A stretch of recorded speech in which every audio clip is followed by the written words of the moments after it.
எல்லாரும் எப்படி இருக்கீங்க? சாரி, கொஞ்சம் லேட் ஆயிடுச்சு.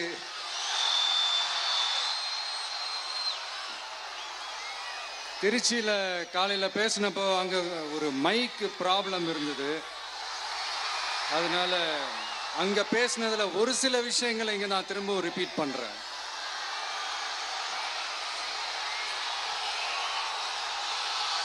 அந்த காலத்துல போருக்கு போறதுக்கு முன்னாடி போர்ல ஜெயிக்கிறதுக்காக குலதெய்வம் கோயிலுக்கு போய் சாமியை கும்பிட்டு தான் போருக்கு போவாங்களாம். அந்த மாதிரி அடுத்த வருஷம் நடக்க போற ஜனநாயக போருக்கு தயாராகிறதுக்கு முன்னாடி நம்ம மக்களை அதாங்க உங்க எல்லாரையும் பார்த்துட்டு போலான்னு வந்திருக்கிறேன். இங்க என்ன பார்க்க வந்திருக்கிற என்னுடைய அம்மாக்கள், அக்கா தங்கைகள், அண்ணன் தம்பிகள், நண்பர்கள், நண்பிகள், உங்க எல்லாரையும் பார்க்கும்போது மனசுக்குள்ள ஒன்னே ஒண்ணுதான் தோணுது. உங்களோட இந்த அன்புக்காக எவ்வளவு பெரிய உயரத்தையும், எவ்வளவு பெரிய வருமானத்தையும், எவ்வளவு பெரிய வசதியையும் தூக்கி எறிஞ்சிட்டு வரலாங்க. உங்களோட இந்த அன்பை விட, இந்த பாசத்தை விட, உங்களை விட எனக்கு இந்த உலகத்துல வேற எதுவுமே பெருசா தெரியல. ஒரு சாதாரணமா இருந்த ஒரு விஜய இந்த உயரத்துல தூக்கி வச்சு கொண்டாடிக்கிட்டு இருக்கிறீங்க. உங்க வீட்டுல ஒருத்தனாவே ஆக்கிட்டீங்க, உங்க சொந்தக்காரனாவே ஆக்கிட்டீங்க. என்னங்க பெரிய பணம் வேணுங்கிற அளவுக்கு பார்த்தாச்சு. அரசியலுக்கு வந்துதான் நான் பணம் சம்பாதிக்கணுமா என்ன? அதுக்கு கொஞ்சம் கூட அவசியமே இல்லை. எனக்கு எல்லாத்தையும் எல்லாமும் கொடுத்த உங்களுக்காக உழைக்கிறத தவிர எனக்கு வேற எந்த எண்ணமும் எந்த வேலையும் இல்லை. விஜய், விஜய் அண்ணா, விஜய் தம்பி, விஜய் தம்பி, நம்ம விஜய், நம்ம விஜய்ன்னு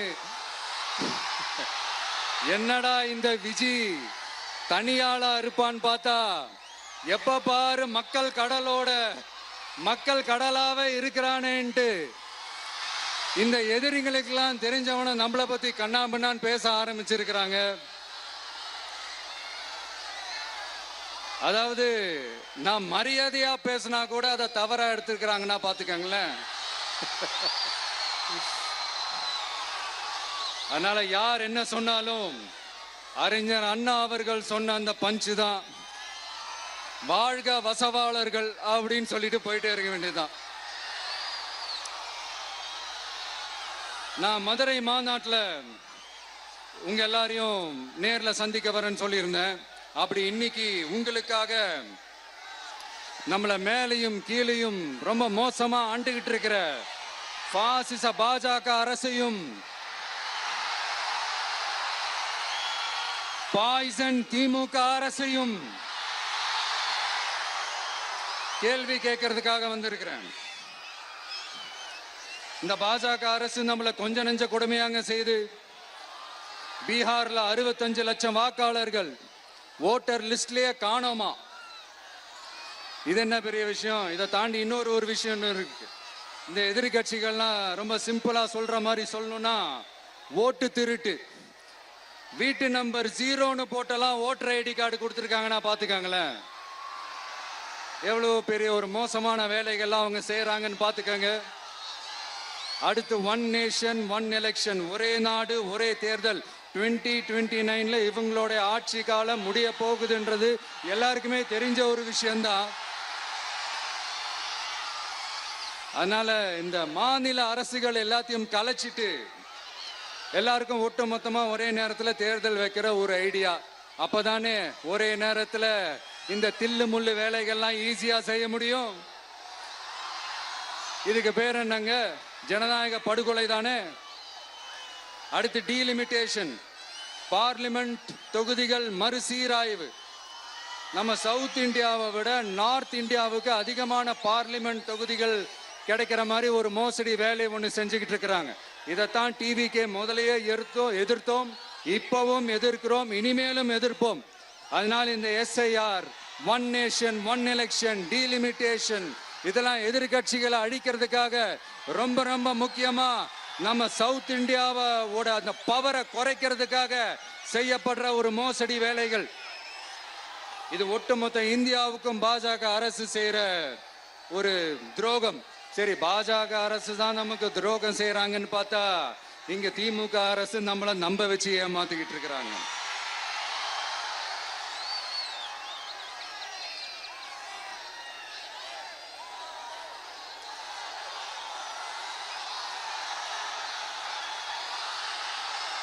கிட்டத்தட்ட நானு நீங்க எல்லாருமா சேர்ந்து தான் இவங்க நல்லது செய்வாங்கன்னு நினைச்சு தேர்ந்தெடுத்தோம். ஆனா நீங்க பாத்தீங்கன்னா, thank you, I love you, thank you thank you thank you. நீங்க பாத்தீங்கன்னா ஒரு 505 தேர்தல் வாக்குறுதிகளை நமக்கு தமிழ்நாட்டு மக்களுக்கு கொடுத்தாங்க. அதுல எத்தனை வாக்குறுதிகளை இந்த திமுக கவர்மெண்ட் நிறைவேற்றிருக்கு? முக்காவாசி வாக்குறுதிகளை கூட நிறைவேற்றாம எல்லாத்தையும் நிறைவேற்றிட்டோம் இப்படி கொஞ்சம் கூட மனசாட்சியே இல்லாம இப்படி கதை விடுறீங்களே மைடியர். வேணாம் வேணாம் வேணாம் வேணாம். உங்களுக்கு தான் ஆசையா பாசமா கூப்பிட்டா பிடிக்க மாட்டேங்குது. இப்படி கதை விடுறீங்களே மைடியர் சிஎம் சார்.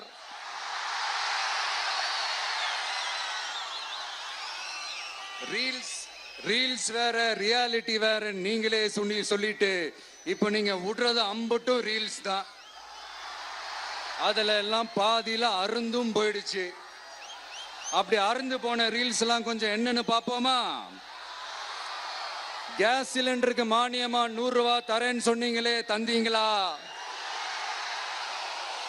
1000 ரூபாய் ஒருத்தர் விடாம எல்லா பெண்களுக்கும் தருவேன்னு சொன்னீங்களே, தந்தீங்களா? டீசல் விலையில மீதி இருக்கிற 3 ரூபாய் குறைப்பேன்னு சொன்னீங்களே, குறைச்சிங்களா? நீட்டு தேர்வை ரத்து செய்வோம்னு சொன்னீங்களே, ரத்து செஞ்சீங்களா? கல்வி கடனை ரத்து செய்வோம்னு சொன்னீங்களே, ரத்து செஞ்சீங்களா? மீனவர்களை ஏன்பா மீனவர்களை பழங்குடியின பட்டியல சேர்ப்போம்னு சொன்னீங்களே, சேர்த்தீங்களா?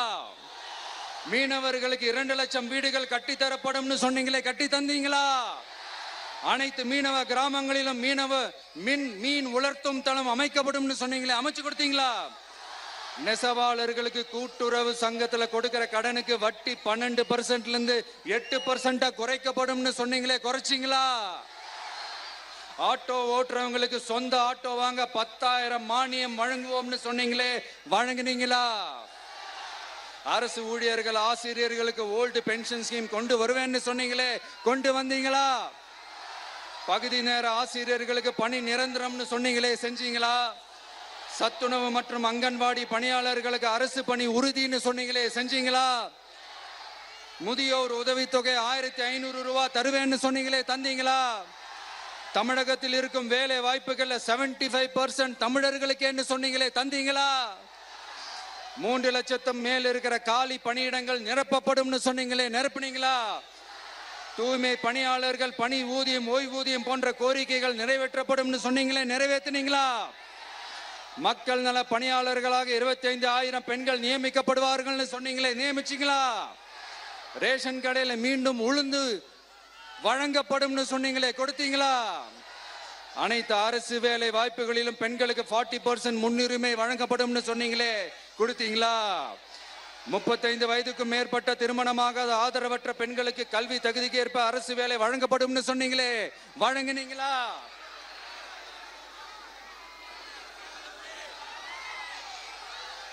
வகுப்பு வாரியத்தின் கோரிக்கைகள் பரிசீலிக்கப்பட்டு மேற்கொள்ளப்படும் சொன்னீங்களே, செஞ்சீங்களா?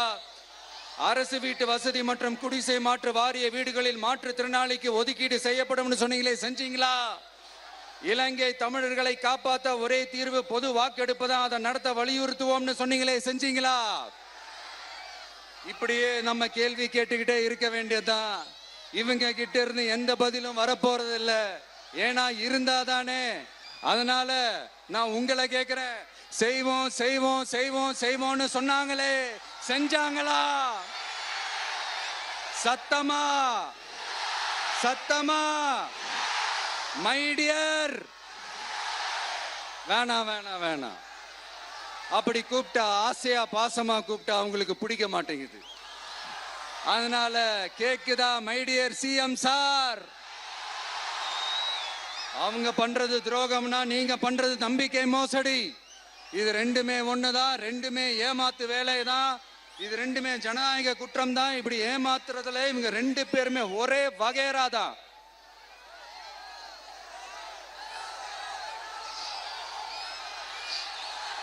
முந்தானேத்து வரைக்கும் ஒன்றிய பிரதமர், இப்போ இந்திய பிரதமர்.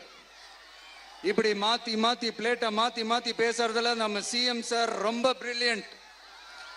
இப்ப புரியுதா மக்களே?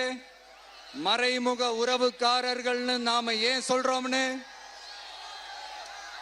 சரி, இப்ப நம்ம அரியலூர் மாவட்டத்துக்கு வருவோம்.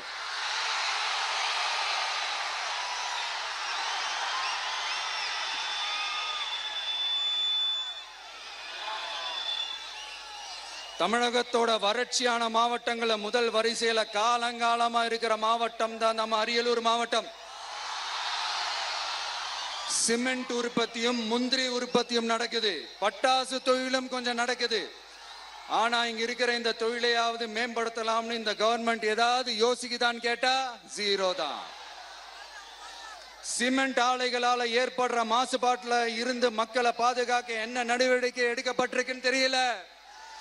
யுனெஸ்கோவோட உலக மரபு சின்னமாக அறிவிக்கப்பட்ட கங்கை கொண்ட சோழபுரம் கோயிலை முறையாக பராமரிக்கணும்.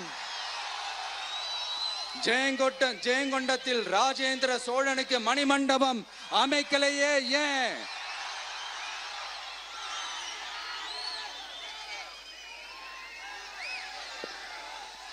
மருதையாத்தோட குறுக்க வாராணவாசி தடுப்பணை கட்டுறதை பத்தி 4 வருஷமா கண்டுக்கலையே ஏன்? அரியலூர்ல இருந்து ஜெயங்கொண்டான் காட்டுமன்னார் கோயில் வழியாக சிதம்பரத்துக்கு ரயில்வே வழித்தடம் அமைக்கணும்ன்ற கோரிக்கை என்னாச்சுன்னு தெரியல. ஜெயங்கொண்டத்திலிருந்து கும்பகோணத்திற்கு ரயில்வே வழித்தடம் அமைக்கணும்ன்ற கோரிக்கை என்னாச்சுன்னு தெரியல. அரியலூர்னாலே முந்திரி உற்பத்தி தான் பிரதானம், அதனால முந்திரி தொழிற்சாலை அமைக்கணும்ன்ற கோரிக்கை என்னாச்சுன்னு தெரியல. இந்த மாவட்ட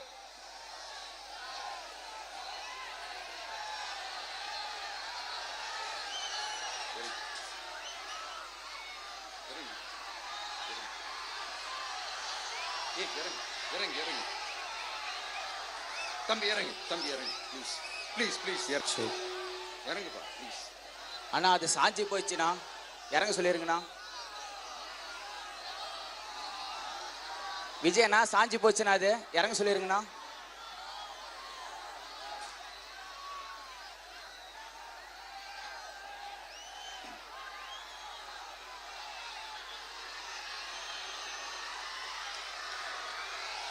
ஹலோ பிரதர் சார், அவரை இறங்க சொல்லுங்க ப்ளீஸ்.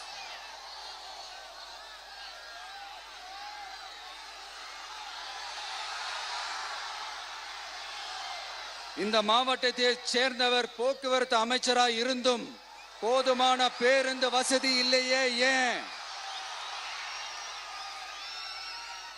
என்னடா இவன் வந்ததுலேருந்து கேள்வியா கேட்கிறான், இவன் வந்தா என்ன செய்வான்னு கேக்குறீங்க அதானே? தீர்வை நோக்கி போறதும் தீர்வை காண்றதும் மட்டும்தான் நம்ம டிவிக்கோட லட்சியமே. நம்மளோட தேர்தல் அறிக்கையில இதுக்கான விளக்கத்தை ரொம்ப தெளிவா சொல்லுவோம். ஆனா அதுக்கு முன்னாடி அதை செய்வோம் இதை செய்வோம் இந்த பொய்யான வாக்குறுதிகள்லாம் எப்பவுமே கொடுக்க மாட்டோம். எது நடைக்கு சாத்தியமோ எது உண்மையோ அதை மட்டும்தான் கொடுப்போம். ஆனா அட் த சேம் டைம்